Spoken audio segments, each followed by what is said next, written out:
Osiris.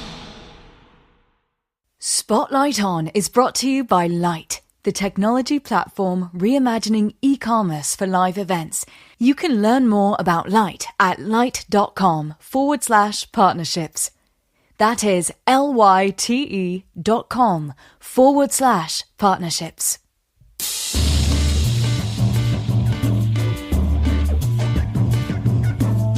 Hello and welcome to Spotlight On, presented by Osiris Media. I'm your host, Lawrence Purrier.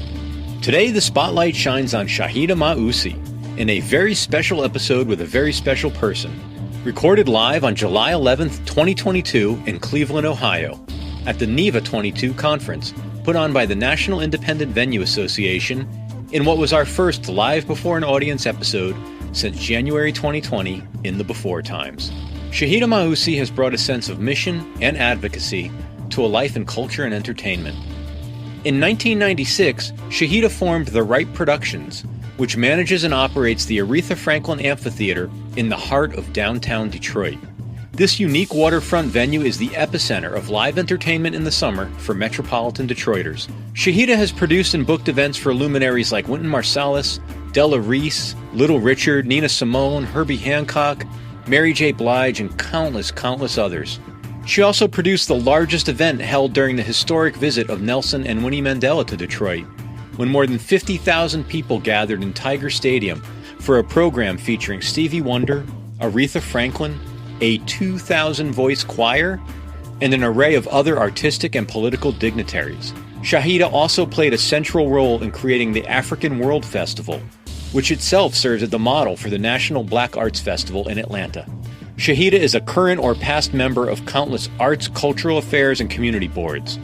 She's the past vice chairperson of the Museum of African American History, and before entering the business world, Shahida spent a decade serving as director of the City of Detroit's Council of the Arts, a grant-making, producing, and advocacy agency. Frankly, I suspect I missed a few things in this well-lived life of service, but now I bring you Shahida Mausi.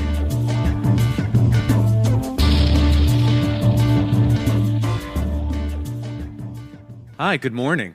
We're the opening act for NIVA 22. Welcome to a special live episode of our podcast, Spotlight On, which is presented by Osiris Media and sponsored by Light. I'm your host, Lawrence Purrier, and a little bit of housekeeping. We have over 100 episodes of our podcast with musicians, business and thought leaders, tech professionals, athletes, writers, journalists, lots of other people on our website, spotlightonpodcast.com. And after several live on Zoom recordings over the last 2 years, this is our first one back in front of a live audience since January 2020. And for me, it feels fitting, thank you, to mark that occasion here at NIVA 22 with all of you.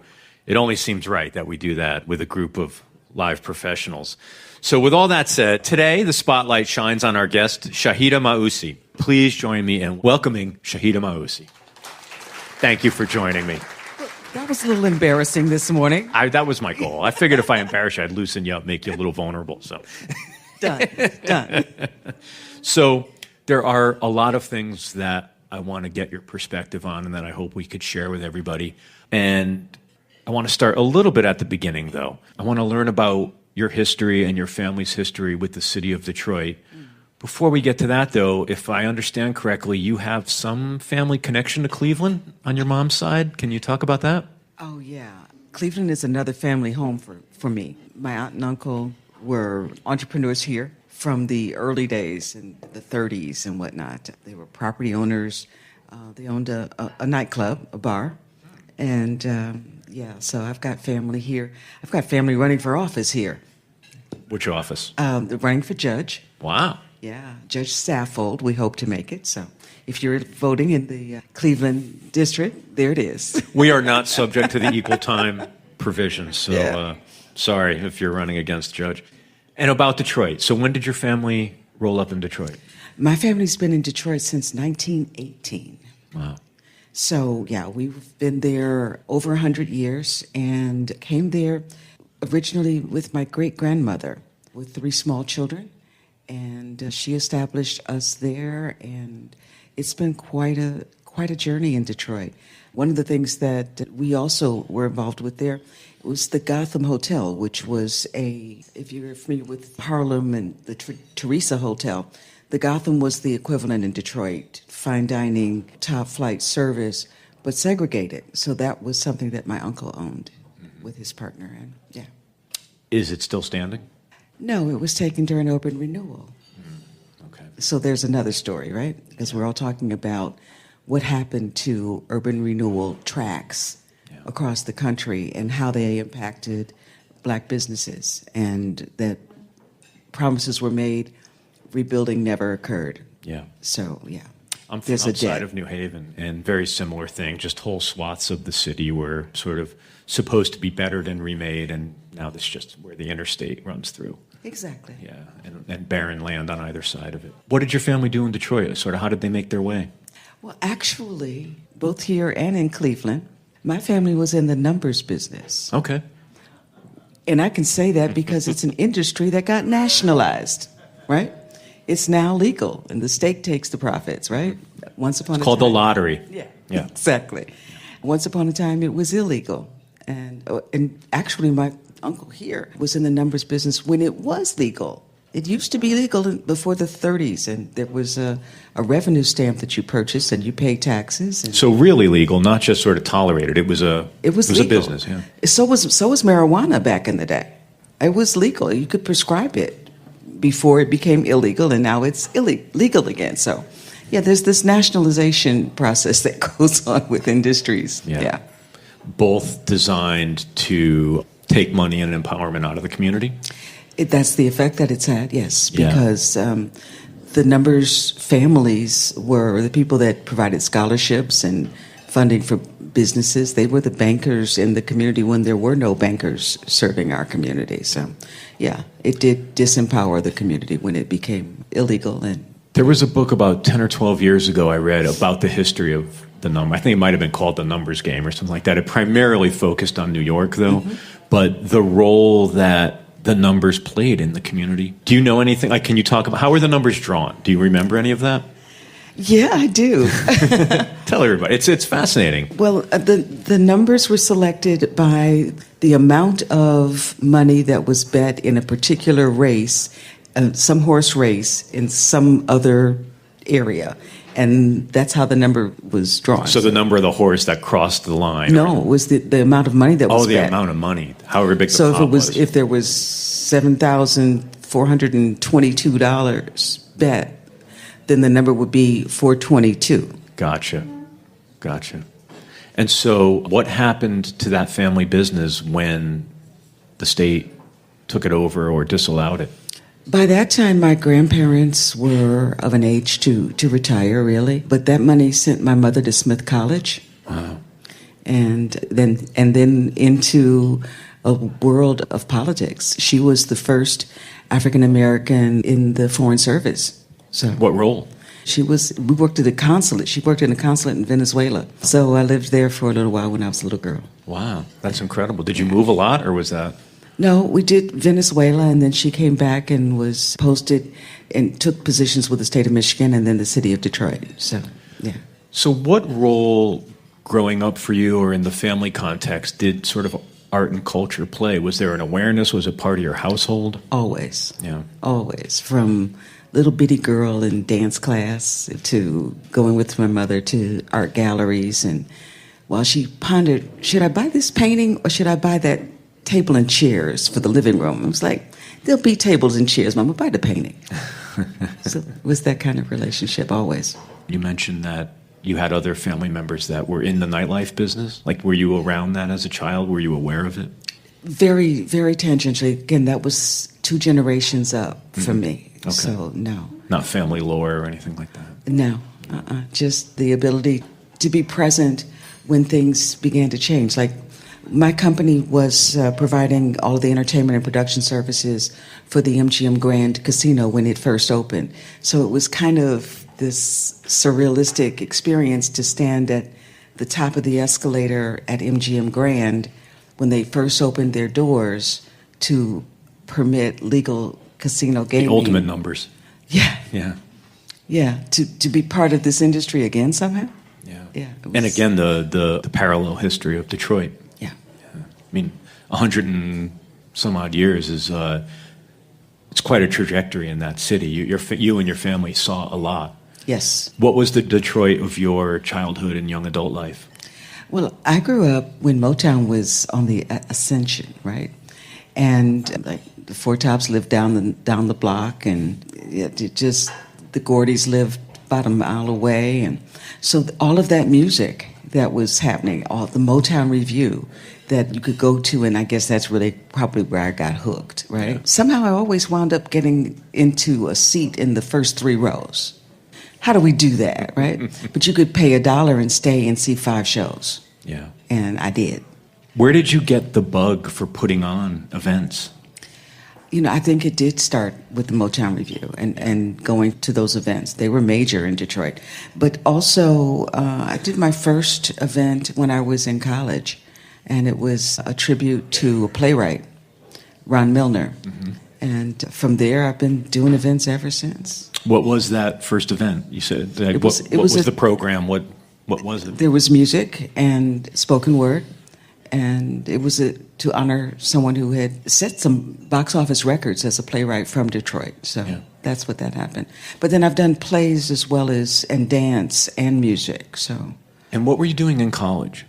I was studying communications and political science. Wow. And what did that mean back then? Like, what were you actually doing? Well, I was learning television production and audio production, and those fundamentals, the tenets of those that carried through to this day. And whatever the box is, it's the same process one way or the other. And then political science. So for me, the arts are a means of communication, whichever discipline you're talking about, it is about communicating. So I find that the background in that, followed through, and it made sense. Yeah. And political science, well, like here we are at NIVA, right? That's right, and we're going to get to that. Yes. Tell me a little bit more, though, about the period of time between your service in Detroit, in the political world, and when you left school. What was the beginning of your career? What were you doing initially? The first event that I did coming out of college was another tribute, but it was to Paul Robeson, mm-hmm. to celebrate his 80th, what would have been his 80th birthday, and to learn more about art and politics. Paul Robeson is a case study in what an artist can do and what can sometimes happen to an artist. And I don't know how many people know that story. Feel free. He was a phenomenal vocalist, tremendous voice, and wound up traveling the world as a very celebrated singer, but he was also a political activist. And ultimately, the United States government took his passport, so he could not travel. And during the whole McCarthy era, and shut down his career. So he was only able to survive or to make a living for his family by churches that would host him in different cities across the country. He did a very famous concert up in Peekskill, New York, so that people from across the border in Canada could come and hear him. Phenomenal voice. Google him, listen to a little bit of the voice. It's amazing, captivating.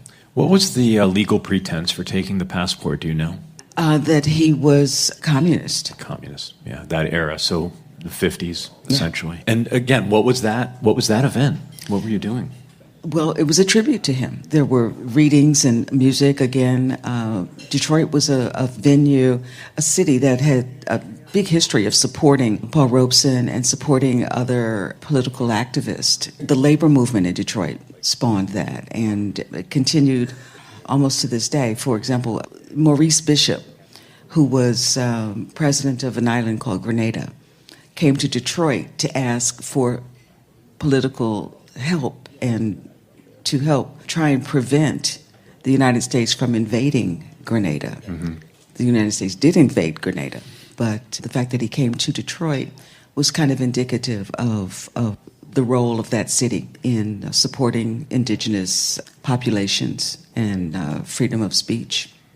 How did the amphitheater come to be? And what I didn't realize as I was sort of rolling back through your history was you were there at the beginning of the amphitheater. Like, were you part of the force to make it happen? No, that was Mayor Coleman Young and another group of people within city government that were very, very active in seeing that it happened. But originally the land was owned by the state of Michigan, and it was given to the city of Detroit. And what he envisioned was an amphitheater that would be the rival of Pine Knob at that time. So some people know Pine Knob. It's always in the top grossing amphitheaters in the world. It's 15,000 seat capacity. And he wanted a Pine Knob, quote unquote, in Detroit. The land wouldn't allow for that scale. But we are at 6,000.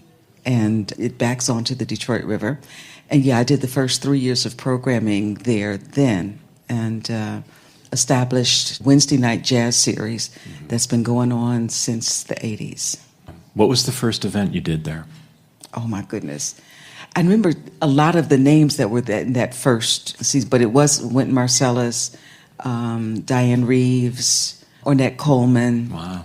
Oh, and Carmen McRae. I did Carmen McRae, and that was the first one when it was still just a hill. And we drew 6,000 people, and it was raining. And I had a grand piano. I was like, do I take it out of the truck? Do I not take it out of the truck? When do I take it? So you call the airport and say, is the rain going to stop? When is the rain going to stop? And they told me. So when the rain stopped, I put the grand piano on the stage, and we did Carmen McRae while people had been waiting, sitting on the grass with umbrellas. Wow. And the mayor said, I think we need to improve this venue. And so now we have a canopy that covers 5,000 people.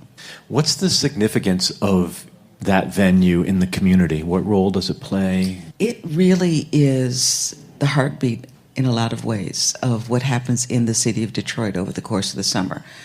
It's a place for great music. Again, the Wednesday nights are a tradition in Detroit. We put those tickets on sale on Black Friday after Thanksgiving. We put those tickets on sale, and people line up from the night before and spend the night in front of our box office, and they don't even know what we're going to present that year. Wow. It's humbling that people care that much and trust that much. That, I mean, they spend the night, and it's cold. It's Detroit cold. It's just Detroit cold. And when we finally opened the full box office in the spring, I mean, it was snowy, and people were in line all day. It's humbling that what you do means that much to people. Yeah. And that's the power of music. Yeah. And when do you actually unveil the lineup? How far in time between when those tickets are bought and when you actually tell people who they're going to see? April. So it's a lot for the community. It's a lot. It's a lot, yeah. Was it about economic development? Was that the original vision for having the amphitheater downtown? Like, was it a commitment to arts? It was that, but it was also reclaiming the Detroit riverfront. Just as we are here in Cleveland, the waterfront was industrial. So it was one of 3 linked riverfront parks that began to create access to the water for people. And now it's part of or along the Detroit River Walk, which is the top such river walk in the country.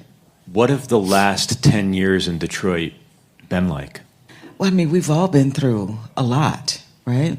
I go back to like what happened in 2008, 2009, which is really the last time we saw financial catastrophe, right? That, I think, was a major turning point, not only for us as a company, and just because we're talking music business, right? We were in mid-season when Fannie Mae and Freddie Mac went down, and people stopped spending money immediately. Yeah. But we had already contracted with all these artists and had tickets on sale. And we had to carry through with that season. But in early August, we're mid-season, and we lost a ton of money and had to build back from that. But the same thing happened to the city because it was the subprime mortgage situation. Right.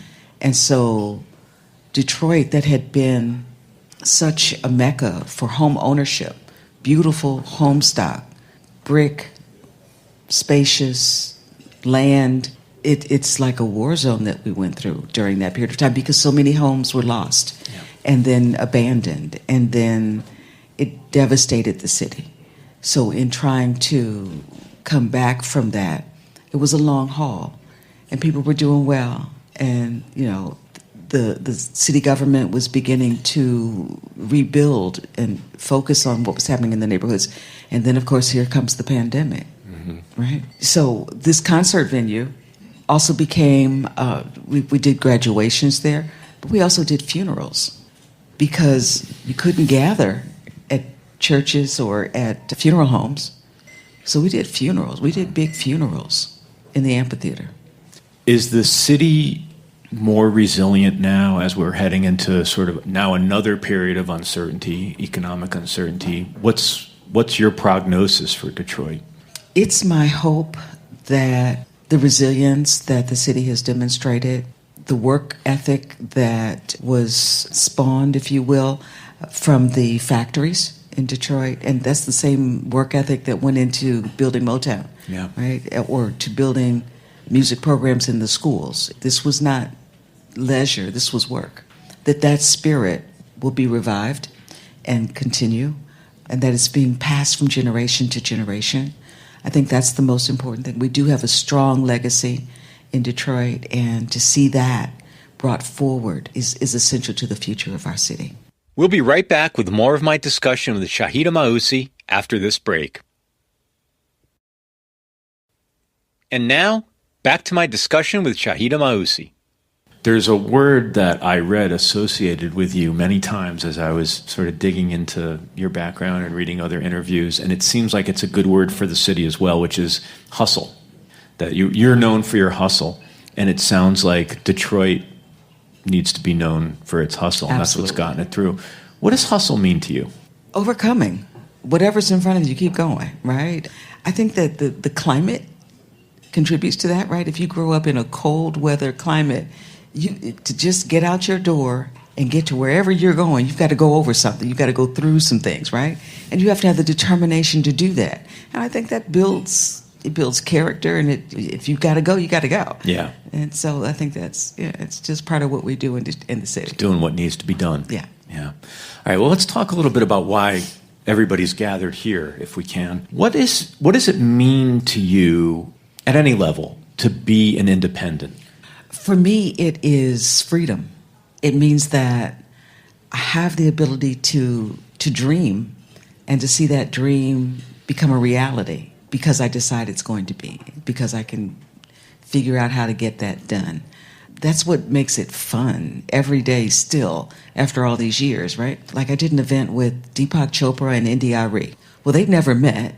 So to introduce the two of them was great, but he did a talk and she did a performance.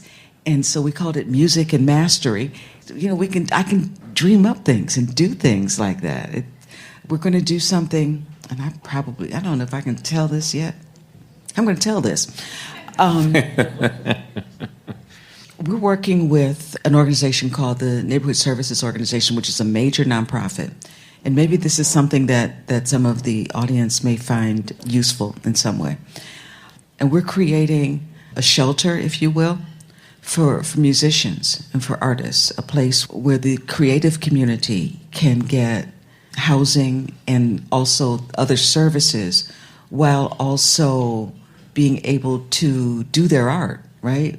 Where there's a piano and where there's an easel and where that form of expression is allowed and encouraged because it's part of the healing process. How many of us have known artists that struggle with mental health issues? And how many of them have wound up homeless at one time or another? So that house now exists, and we're going to create a concert called Concert of Hope that will help to fund that initiative going forward and support healing in our community for artists who help to heal us. Where does that impulse come from? Why do you do that? You don't need to do that. You don't have to do that. Because it's a need, and it's something that I've seen and experienced. I mean, how many artists? I mean, we all have had experiences with artists backstage, and this person is in need of help, right? Or, for example, Kim, who has been homeless and is now a world-celebrated great artist, but he was homeless in the city of Detroit, living in a shelter. It's part of our community. and we are citizens of the community. So why not? If you see it and you can do it, it was something I always wanted to see happen, but I didn't have the money to do that, right? Or that expertise. But when I said that was a need to the right person, she said, oh, we've got a house. We can do that. We've got the service providers. We can do that. We can dedicate this to artists. And it made me cry. Can you elaborate a little more then on what types of roles, beyond producing great events, beyond just the uplift that a community gets from having a night out or having arts come to their town, how do you see the role of an independent producer, presenter, venue in the community? You know, you talked about the things you did during the pandemic. I mean, hosting funerals, there was a need, I guess. Yeah. How important to the fabric of the community are the people here and what they do beyond just providing entertainment? Being part of the community, being a living, breathing part, and knowing your community is quite different than being a corporate entity that is distant from the people that you're trying to serve, right? It's not cookie cutter. It's indigenous and it grows. But again, to be of the community, who else knows it better? Yeah. Right? Yeah. And what do you think the opportunities are going to be over the next X months or years as we're facing, again, a lot of uncertainty in our communities? What types of things do you think can be done? Well, I think you can't unring the bell. NIVA was the bell, right? This gathering is historic, it's important, and we're never going to not know each other again, right? We're never going to be in a position where we don't know who else to call, who might have some insight on what we're trying to do. This gathering, this group of people, of independent, committed individuals with a voice now and the ability to have discourse, and is just a phenomenal new wave in this country. And I don't think it's going to go away. I think it's something that we're blessed to have, and we'll get stronger. Your point about we're never going to not know each other again is interesting. I can remember some of the early conversations when the organization was first formed, and people saying just that, like they were always so busy with the grind and with the hustle and with the booking and getting the roof fixed and all the stuff, keeping staff, that they never really talked to their colleagues except maybe once or twice a year at a convention or something. There was no time and impetus to do that. You sort of knew you were part of a community, but you didn't really feel that there was that community everywhere. You didn't know what was going on in Greensboro or wherever else. And I wonder, what ramifications does that have for you day to day? Like, do you feel it? Is it inspirational? Does it, like, how do you leverage that? Well, one of the things that we did during the maddening days of 2020 was we began to talk with other Black promoters across the country. And actually, we wound up forming an organization called the Black Promoters Collective. And this year launched two of the top 10, according to Pollstar, tours of the country. So we're now doing things nationally. With that tour was New Edition and Charlie Wilson and Jodeci, and the other one was Maxwell and Anthony Hamilton, and we've gone on sale now with Mary J. Blige. But we're also doing things with a thing called Real Talk Drives Real Change in Washington, Atlanta, Philadelphia, and Houston, bringing panelists together to talk about significant issues, including mental health, social justice, education, and economic development, along with musicians. So kind of piggybacking on what we started with Music and Mastery, Deepak Chopra and NDRE, and now doing that along specific issues. Were you aware of the breadth and depth of talent out there in the Black promoting community, or did it take the collective to raise your awareness around that?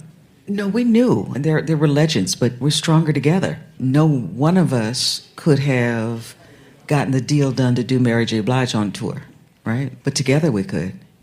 And we did, 36 cities with New Edition, and astonished the industry because that just never happened before. And the kind of numbers that we did was part of what this group is like. We know how to promote in our communities all across this country now. So we can take this force that is NIVA and move artists through smaller venues and feed the larger industry, right? Because if we don't have artists beginning in small clubs and being nurtured there, they're never going to reach the ability to do arena tours. And that pipeline is important, and it's something that working with artists and helping them to understand the importance of working with independents all the way up that food chain and creating that food chain is something that we can do. I didn't really want to talk about the pandemic, but it's a disservice not to, at least a little bit. And I'm curious as to how the pandemic changed your thinking, really specifically about your business and your business's role in the community. What did you learn anything that you didn't know before? I'm sure I must have, but it was really hard. We did so many jobs because we didn't have staff, but we stayed open. As so many people did, some people didn't, some people couldn't. But as an outdoor venue, we had a capacity of 6,000, but the pandemic said we could only have 100 people. It's an expensive ticket. So we did 100 people because if that's all we could serve, then that's what we would do. And you couldn't hire people last year at all. Nobody was at work, right? So thank goodness I have 12 grandkids. I broke labor laws. They worked. We'll edit that out if we have to. Well, no evidence. I guess if you don't pay them, there's no evidence, no paper trail. So what does it look like when there's 100 people? Like, how do you do it? Is it you're out there doing work you haven't done in 20 years, or how do you serve 100 people? You set up tables and a sound system, and you measure the distance between chairs and tables, and 9 acres, you can do 100 people. Yeah. You just do it, it was. But how did you do it economically? Was it we're going to bite the bullet and invest in this and lose a little money, or? We lost some money, but people cared. If only 100 of us can get in, then that's what we're doing. We did some of it with live stream music so that if you weren't there, you could hear it. It was a DJ. We couldn't do live music. But, we serve the community. It's what we're there to do. It's entrusted to us, so we use it. Yeah. And did you, what were the implications of doing that? Did it contribute to the health of the community? Where people, I think it did. What did you get back? I think the mental health of the community was important. But I also had the fire marshal coming through with members of the CDC to see if I was doing this in compliance with the regulations. It was like, really? 100 people? Okay. Come on. Let me show you. Yeah. It was the regulatory aspects of it were real. Were real. Yeah. Yeah, it's funny. I can remember talking to chefs who are caterers, and they say, it's so much easier to do a 500-person wedding than it is to do a 6-person dinner party. And I guess when you get used to scale, it's very hard to strip it back down. It's a different.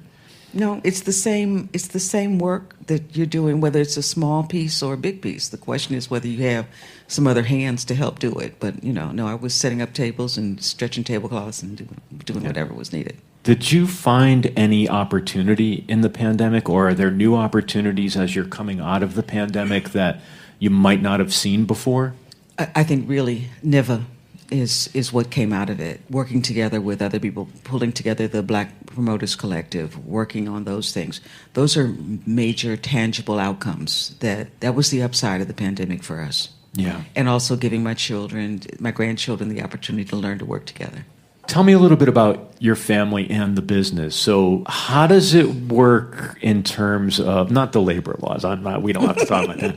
How does it work in terms of the interest and the aptitude? Is it you're coming to work in the business, or is it you have to fight your way in? What's that dynamic? Well, when I was at the Arts Council or all those things, I was a single mother. So my 4 sons had to go where I went, right? If we were doing lit drops for politicians or promoting a show or whatever, they were right there, right? When we started working with what was then Chene Park, my eldest son was picking up the trash. They've always been with me as I've moved through this career. When I did Mandela at Tiger Stadium, they were there. And my second son, I sent him to go get something. And before he could get back in, the Mandelas had come and they locked down the stadium, so he got left out on the street. But it's been that. They're always been a part of what we do. I sent a son to deliver something to an ad agency, and he came back with a job. And now he lives in New York and he works in an ad agency. But he's still part of the business because he helps with the marketing and brings New York there. One son's been on tour all around the world as tour manager. Another lives in North Carolina as festivals and all those kinds of things. And I'm just, for laughs and giggles, so my 4 sons work in the business all the time. But so does my first husband. He was production manager for us for years. And he's still in the business? He's retired now, but he's still there. Yeah. Wow. And I don't know what to say. How did that go? It was a little rocky at first, but it's been fine. It's been a good experience for he had some expertise and he brought it and shared and supported his children and his ex-wife in a way that he could when that was possible. So it's like a brother. Yeah, I understand that.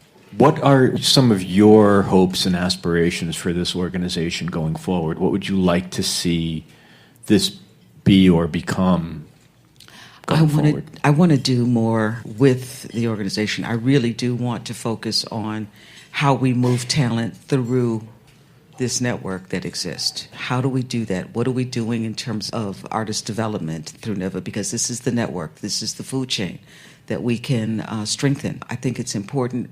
What we have in all of these spaces are stages, which are means of distribution. Stages allow us to present thought. That's what artists do. So our means of communication, our means of distribution of product exist in this group. And I think to look at it from that perspective of we have an opportunity, we have a responsibility, we have an impact all across this country and can have an even greater impact if we focus and choose what it is that we want to do. And what role does the political play in that? I think the ability for artists to speak, the role of artists is disrupting, generally speaking. But to allow for that is important to this country. It's important to this world, from my perspective at least, to not be homogenized, to not be afraid to speak, to not be afraid to hear and to think and to disagree or agree. But to have that opportunity exist in small spaces all across this country now, and we know it, and to the extent that we use it wisely, I think is important. How do you think about the future and different futures? How do you think about the future the next 12 to 48 months? It feels like we're at an important moment, at an inflection point, economically, politically. What do you feel inside about that? I think it's important that we talk to each other. The creation of NIVA got us out of our silos in one way. In terms of our business models, we're out of our silos. But I think it's important that we stay out of our silos and that we engage people and talk with people, talk with each other. You know, there was a time in this country when you were afraid to talk, right? Afraid to share an opinion that was not widely held. I think it's important that we do that. And I think that our country needs more dialogue across lines. There are lots of people here who have different perspectives, but we're here for a business model. But as a social model, I think it's also important that we just talk with each other. You know, the media they're in their silos now. And there are key pieces of information that are not shared now the way they used to be, when there were only 3 media outlets and everybody watched the same stuff and you at least knew what somebody else was thinking. We're so segmentized that we don't know what someone else is experiencing. And I think it's important that we do. What is next for you? What mountains are left to climb? What aspirations do you have? Do you think that way? Do you have a list? Yeah. Okay, so I love being in the house. I'm a promoter, but I love being the house, right? Being the house is the best, as far as I'm concerned. But I also want to, yeah, well, it's good. But I still want to do, I'd like to do events overseas. Yeah. I haven't done that yet. Done things now in other parts of the United States, but I haven't done anything overseas. I want to do that. What's that going to look like? What's that in your mind? What's that manifestation? Like where, who, when? Probably Africa, Nigeria, South Africa. Looked at doing some things in Botswana. Yeah, I want to do Africa. What will you take there, or what will you package there? Well, American music is popular, and, we're hearing more African music now. We share. Is there a cultural exchange opportunity? Oh, I'm sure there probably is. We did a lot of that with people coming here, right? Yeah. And I've presented South African dance and Nigerian writers and all kinds of folks on this side, particularly during the fight against apartheid. We developed really close relationships. So now the opportunity to go in the other direction, I think I'm going to go and have those kind of conversations probably in December, but that's one of my dreams. So you pick something and it's like, I'm going to do that. Yeah. And figure out how to do it. If you don't mind me asking, what is your model for manifesting your dreams? Are you the kind of person that writes something down and says, I'm going to do this in the next 5 to 10 years, and then you go do you have to say it out loud? Like, how do you operate? Well, I have said things. I don't tend to write things. I need to be more intentional about it. But like having the opportunity to manage and operate the Aretha Franklin Amphitheater, I was walking down the street, and it was like, I want that. And the person I was walking with said, oh, leave that to the young people. You don't need to do that. I said, yeah, but I want that. I was asleep when the call came to put in the RFP, but it came. So I think you don't want to overwater the plant, if you will, right? But you want to plant the seeds and just give it sunlight and water, and things happen. Were you literally asleep or metaphorically asleep? That was really literally Sunday morning, gone. Who puts out an RFP on a Sunday morning? Hey, that's when the word came out. So. Yeah. Are you a music fan still? Yes, I am, but I'm also mindful of, when your avocation becomes your vocation. Yeah. So when it's you lose a hobby. Yeah. Yeah. Yeah. You can't go to a show and not count the seats and look at the parking lots and the production and all of that. Yeah, you lose that part of it. It has to be a really, really special event, like going to see Michelle Ndigo cello. That will get you out of your professional head. Do you ever go to anybody else's events just as a civilian? Figure out a way to buy a ticket, go stand in line, go do the thing? See, buying a ticket. Yeah, good luck figuring out how to. Yes, I did. We went to see Johnny Mathis just because we could, right? That's a legacy. He still, it was still great. Of course. And that was an experience unlike, what we do on a daily basis, Yeah, I still do that. I went to see James Taylor. Yeah, I'm going to do that just because I can. Those special events with one day, God willing, I'm going to get to see Barbra Streisand. I hope. Yeah, maybe. And I'm probably going to have to buy that ticket. You might have to take out another mortgage. Yeah, it could happen. Good on her. When you go home tonight or this weekend or at the end of a long day or a long week or whatever it is, what's your music comfort food? More African music, I think. Yeah. Rhythmic, where I don't understand the language, and that's fine. I just need the space, the feel, the rhythm. I would love to talk more about that with you, but I was given the signal that our time is winding down. There's so much more I'd love to explore, and I'm going to probably rope you in on that another time. But thank you so much for getting up early and coming over here and making time to do this. It's really a pleasure to talk with you, and thank you so much. It's a pleasure getting to know you a little bit as well. I have lots of questions for you, so I get to do do the interview next time. I'll do your podcast. We'll get you started. Deal. Shahida Mausi.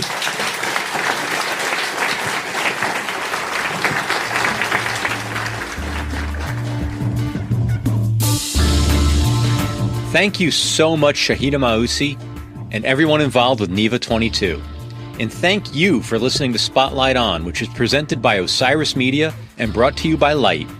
Executive producers are Lawrence Purrier, Ant Taylor, Brian Brinkman, RJB, and Matt Dwyer.